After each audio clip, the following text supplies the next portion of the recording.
तो जैसे जैसे पहले चरण का चुनाव नजदीक आ रहा है, सियासी वार प्रत्यावार तेज होते चले जा रहे हैं और दिल्ली में पूरा मामला शराब घोटाले के इर्द गिर्द घूमता नजर आता है। आज इसी कड़ी में दुर्गेश पाठक से 6 घंटे तक ईडी की टीम ने पूछताछ की तो अरविंद केजरीवाल के निजी सचिव रहे विभव कुमार से भी सवाल जवाब किए गए। चूंकि दुर्गेश पाठक को गोवा चुनाव में प्रभारी का काम दिया गया था और बहुत बड़ा आरोप यह लगा था कि जो पैसे शराब घोटाले के जरिए कमाए गए थे उसमें बहुत ज्यादा इस्तेमाल गोवा चुनाव में हुआ था, इसलिए दुर्गेश पाठक को बुलाया गया, उनसे पूछताछ की गई। दुर्गेश पाठक वो नाम है, आपको याद होगा कि आतिशी ने 2 नामों को लिया था, उसमें दुर्गेश पाठक थे, राघव चड्ढा थे। आतिशी ये कह रही थी कि जो दुर्गेश पाठक है अब अगला नंबर उनका हो सकता है, लेकिन क्यों आखिर डर मचा हुआ है? जब पूछताछ हो रही है तो पूछताछ हो जाने दीजिए, लेकिन आज किस तरीके से दिल्ली से लेकर पूरे देश में एक अलग अलग तस्वीरें देखने को मिल रही हैं। दिल्ली में जहां पूरा का पूरा चुनाव भ्रष्टाचार पर केंद्रित होता नजर आ रहा है, तो बाकी जगह अगर हम देखें पूरे देश में तो परिवारवाद वर्सेस विकास की लड़ाई होती नजर आ रही है। लेकिन किस ओर ये चुनाव जाएगा ये देखना बहुत अहम होगा। लेकिन सबसे पहले आज आपको जो सियासी तस्वीरें दिन भर निकलकर सामने आई वो दिखाते हैं।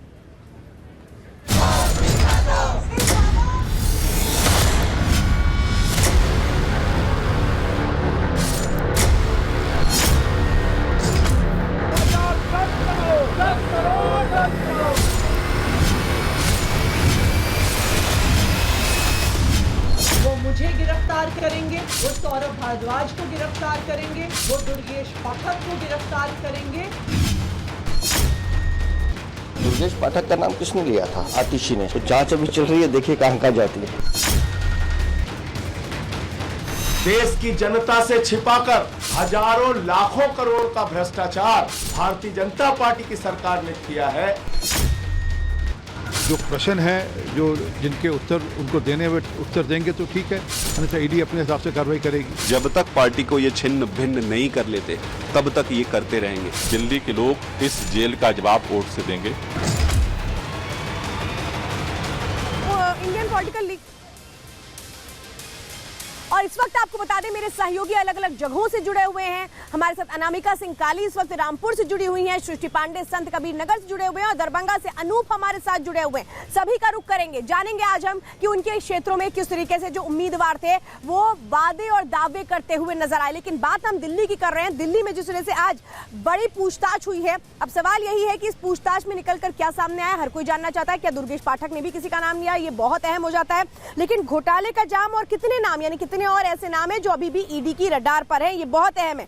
आप विधायक दुर्गेश पाठक ने को ईडी ने सम्मन किया और ईडी के पहले सम्मन पर ही दुर्गेश पाठक वहां पर पहुंच जाते हैं। ईडी के सम्मन पर दुर्गेश पाठक पेश होते हैं, सवालों का सामना करते हैं। शराब घोटाला मामले में दुर्गेश पाठक से आज पूछताछ चली, तकरीबन 6 घंटे तक पूछताछ चली। शाम 6 बजे ईडी दफ्तर से वो बाहर आए। गोवा चुनाव में चूंकि बड़ी भूमिका निभाई दुर्गेश पाठक ने और चूंकि सीधा सीधा ये घोटाले का जो पैसा है इसका इस्तेमाल गोवा चुनाव में हुआ था, इसीलिए दुर्गेश पाठक से तमाम सवाल जवाब ईडी ने किए। इसी के साथ ईडी का दावा यह था कि घोटाले का जो पैसा है उसका सीधा इस्तेमाल चुनावों में किया गया, लोगों को पैसे पहुंचाए गए और ये आरोप इनके लिए ही पूछताछ की गई थी कि आखिर कहां पहुंचाए गए, कैसे पहुंचाए गए, कौन सा वो मनी ट्रेल है जो सामने आया था। केजरीवाल के पीए विभव से भी पूछताछ आज की गई। तो दिन भर आज एक तरह से कहें ये सियासी समीकरण दिल्ली से देखने को मिला है, लेकिन अभी कितने और नाम बाकी हैं ये बड़ा सवाल है और अब किसका नंबर है बुलावे में ईडी के संबंध में ये देखना अहम होगा। एक रिपोर्ट देखिए।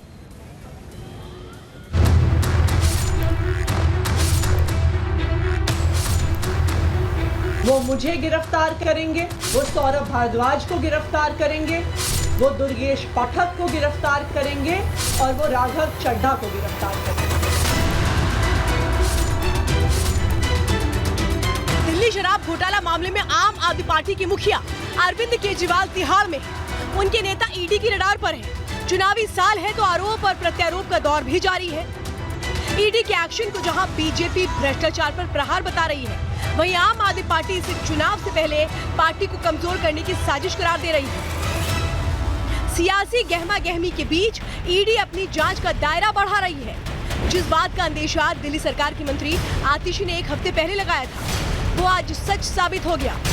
सबसे पहले आपको आतिशी का 2 अप्रैल का बयान सुना देते हैं। भारतीय जनता पार्टी का ये इरादा है कि आने वाले 2 महीने में लोकसभा चुनाव से पहले वो आम आदमी पार्टी के 4 और नेताओं को गिरफ्तार करने वाले हैं। वो मुझे गिरफ्तार करेंगे, वो सौरभ भारद्वाज को गिरफ्तार करेंगे, वो दुर्गेश पाठक को गिरफ्तार करेंगे और वो राघव चड्ढा को गिरफ्तार करेंगे। आतिशी ने बयान क्यों दिया था वो भी आपको याद दिला देते हैं। दरअसल ईडी ने कोर्ट में दावा किया था कि अरविंद केजरीवाल ने पूछताछ के दौरान आतिशी और सौरभ भारद्वाज का नाम लिया है।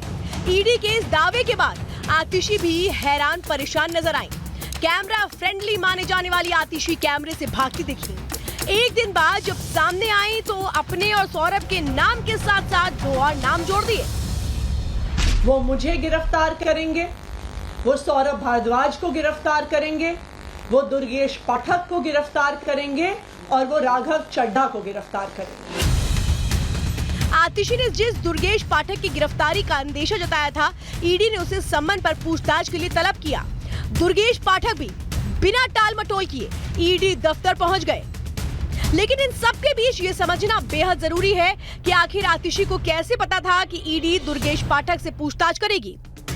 ये समझने के लिए शराब घोटाले की कथित मनी ट्रेल और दुर्गेश पाठक की भूमिका को समझना होगा। पहले बात करते हैं दुर्गेश पाठक की। दुर्गेश पाठक दिल्ली के राजेंद्र नगर से विधायक है। अन्ना आंदोलन से जुड़े होने की वजह से उन्हें अरविंद केजरीवाल का करीबी भी माना जाता है।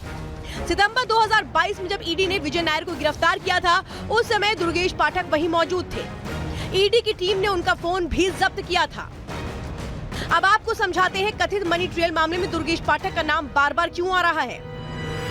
दरअसल गोवा विधानसभा चुनाव में आम आदमी पार्टी ने मजबूती से चुनाव लड़ा था।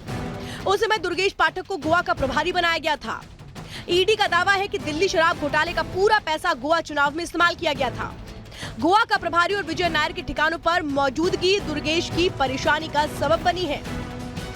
यही वजह है कि आतिशी को पहले ही पता था कि ईडी दुर्गेश तक जरूर पहुंचेगी। ईडी ने आज दुर्गेश पाठक से पूछताछ करने से पहले केजरीवाल के पीए विभव कुमार से पूछताछ की थी। सूत्रों की माने तो विभव के बयान और कुछ दस्तावेजों के स्पष्टीकरण के लिए ही ईडी ने दुर्गेश को तलब किया। दुर्गेश ईडी दफ्तर पहुंचे तो सियासी बयानबाजी भी तेज हो गई।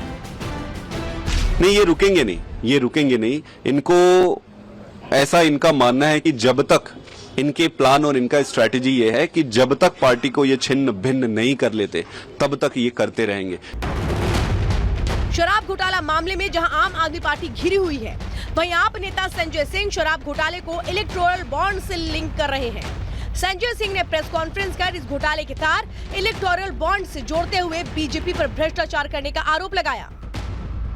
देश की जनता से छिपाकर हजारों लाखों करोड़ का भ्रष्टाचार देश की मोदी सरकार ने किया है, भारतीय जनता पार्टी की सरकार ने किया है और यह भ्रष्टाचार इलेक्टोरल बॉन्ड के नाम पर हुआ है। मैं तो धन्यवाद देना चाहता हूं माननीय सर्वोच्च न्यायालय का, जिन्होंने जहां जहां इनका डाटा छुपा हुआ था वो सारा का सारा डाटा खींच के देश की जनता के सामने निकाल के रख दिया। आम आदमी पार्टी ने बीजेपी पर आरोप मढ़ा तो बीजेपी की तरफ से भी भ्रष्टाचार पर हमला बोला गया। दुर्गेश पाठक का नाम किसने लिया था? आतिशी ने शायद। तो जांच अभी चल रही है, देखिए कहां जाती है। दिल्ली की जनता इनके वोट पर चोट देने वाली है। वो इनके भ्रष्टाचार का जवाब वोट पर चोट देके देगी और आम आदमी पार्टी का दिल्ली से सुपड़ा साफ करेगी। लोकसभा चुनाव करीब है। दिल्ली के सीएम जेल में हैं। जो नेता बाहर है उन्हें गिरफ्तारी का डर सता रहा है। ऐसे में जनता का मिजाज क्या है, ये जानने के लिए हमारे संवाददाता पब्लिक के बीच पहुंचे। आज नरेंद्र मोदी का आप देखिए कि उन्होंने भ्रष्टाचार के खिलाफ लड़ाई लड़ी और वो भ्रष्टाचार को जीरो टॉलरेंस पे लेके चलते। पर अरविंद केजरीवाल का देखिए पूरी की पूरी पार्टी कैसे करप्ट हो गई। जैसे जैसे ये भ्रष्टाचार इनके खुलते गए, दिखते गए, आम जनता समझ गई है। जब प्राइम मिनिस्टर पे इंक्वायरी हो सकती है तो दिक्कत क्या है? उन पर इंक्वायरी हो गई तो अब जज सही है। आप पर अगर हो गई तो जज भी बिका हुआ है, वकील भी बिके हुए हैं, ईडी भी बिकी हुई है। भाई ऐसा है, अगर तुमने गलत करा है तो जांच तो होनी चाहिए और नहीं भी करा तो भी जांच होनी चाहिए। जो तुमने रामलीला मैदान में कहा था उस पर आज तुम कितना प्रखर हो, कितना खड़े हो। शराब घोटाला मामले में पार्टियां जहां सियासत कर रही हैं, वहीं ईडी भ्रष्टाचार के पूरे सिंडिकेट को परत दर परत तलाश रही है। अब देखना यह होगा कि ईडी की रडार पर और कितने नाम हैं। Bureau report, Republic Bharat.